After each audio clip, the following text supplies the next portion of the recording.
Hello folks and welcome to the video. Okay, today we're going out with the Nocta Macro Simplex and we're going to be using the smaller SP24 coil. This will be my first run out. I'm going to give it a few hours and then I'll give you my thoughts at the end. Right, let's get stuck in. Okay then, let's tick another box with the SP24 coil. Numbers were 4, perfect pure iron tone. Nasty little iron spike at about 4 inches. That's what you want your coil to do. A nice clear, no questions asked iron audio on something like that. There's plenty of those on the fields and you don't want to be digging them.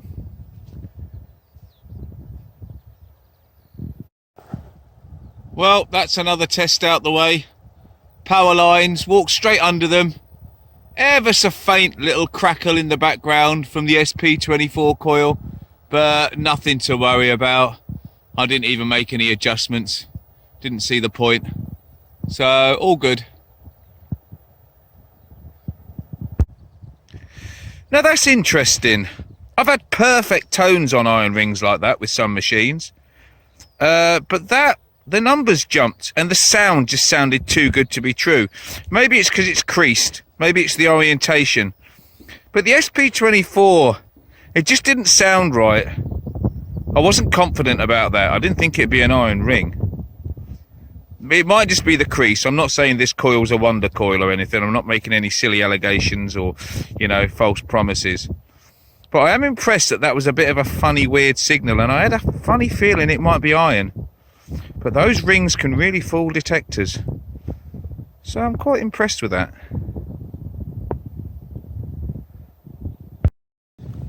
Well, this machine is so calm, I've had no problem popping it in field 1. So that's exactly what I've done. And the pitch on that was immense. Numbers around 55, 60, pretty stable. But talk about a revved up metal detector. It's in that clump. Let's have a look, shall we? Well, it's a bottle top. Simple as that.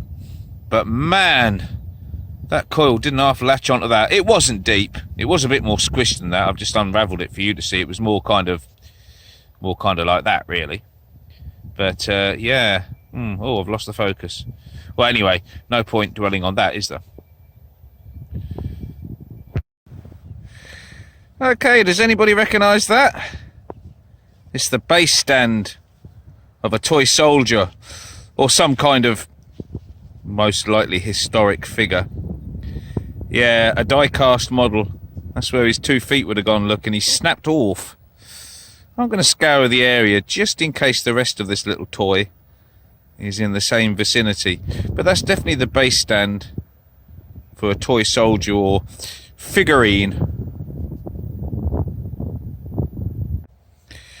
Well, I think I can take that one home and put it in my toolkit. It's absolutely perfect. Numbers in the 20s, really. If you notched out the first 3 bars, you wouldn't get that. It's just a question of whether that's how you want to run your machine, I guess. But, yeah, it wasn't great numbers. But, yeah, I might keep that. It might come in handy one day. Well, look at that little fella. Look at that triangle. A little tiny triangle of lead. Now that was specifically cut for something. Absolutely no doubt. But I can't see any markings on it. So at the moment I'm completely flummoxed. But yeah. That had a purpose, that's for sure. Whoa, look at that tiny little flake. I mean, that really is a tiny little flake. That is the size of a baby hammered or a Roman. And the SP24 picked that out. Not very deep. It hasn't got a lot of depth on targets like that, but then not many coils do. But yeah, I seem to find a lot of targets are coming in the 20s, 18s and 20s. But the tones tell you to have a go. Yeah, Park 1. That seems to be what I'm getting at the minute. Very sort of like low numbers. You almost have to completely ignore them, to be honest. Oh, onwards and upwards. Well, hello there. What are you? I literally just flicked the top off. Not very deep at all. Solid 60s on the numbers. It looks really thin, but is it button or is it something else? That is the question. Let's get it out and have a look.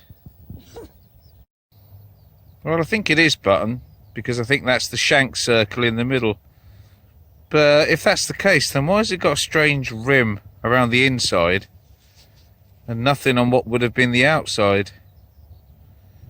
I don't know. There's all kinds of funny little markings on this. That circle in the middle could be coincidental.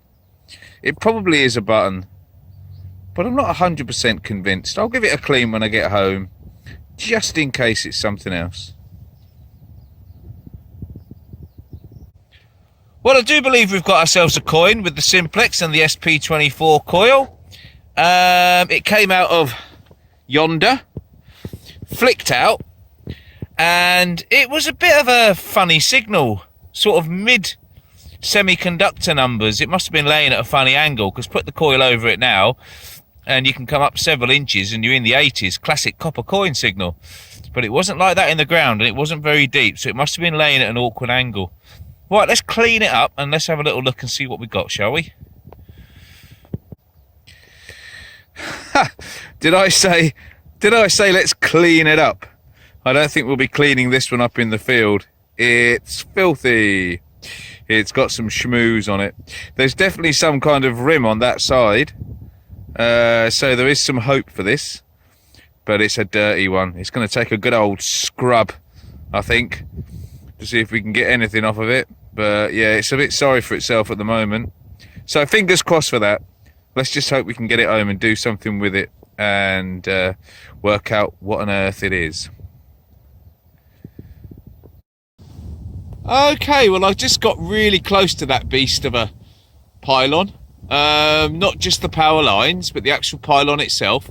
And yeah, it did cackle a bit, as you'd expect, but to be perfectly honest, it wasn't that bad. Not really. With full sensitivity. So yeah, I mean, horses for courses. Some of you are going to turn it down a bit. Some of you would just plod on, but I've certainly heard a lot worse from metal detectors, that's for sure.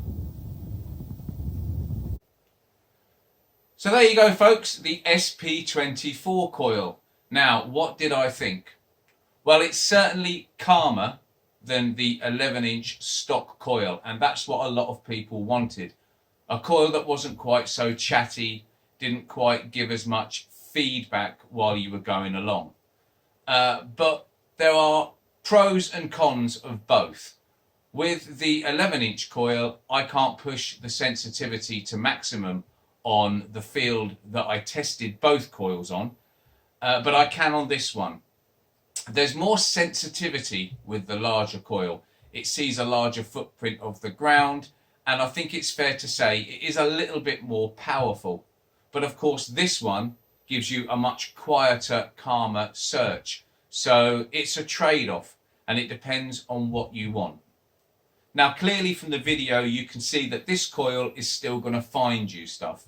And if you like your searches to be quiet and calmer, then this coil is going to be the preferred option out of the two.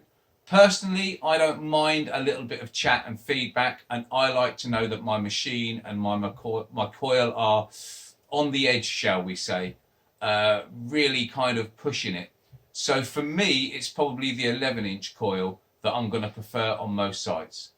But as you saw, and as I say, this thing will still find stuff, and for a lot of you out there, it will be a more comfortable search option. So I think you have to do all the research, and you have to decide how you want to go with the Simplex and what's going to work for you. Okay, folks, if you want any more information, do please drop me a comment or get in touch with Metal Detectors Online. I'll drop the link in below. And until the next time, good luck, happy hunting, and we'll see you soon.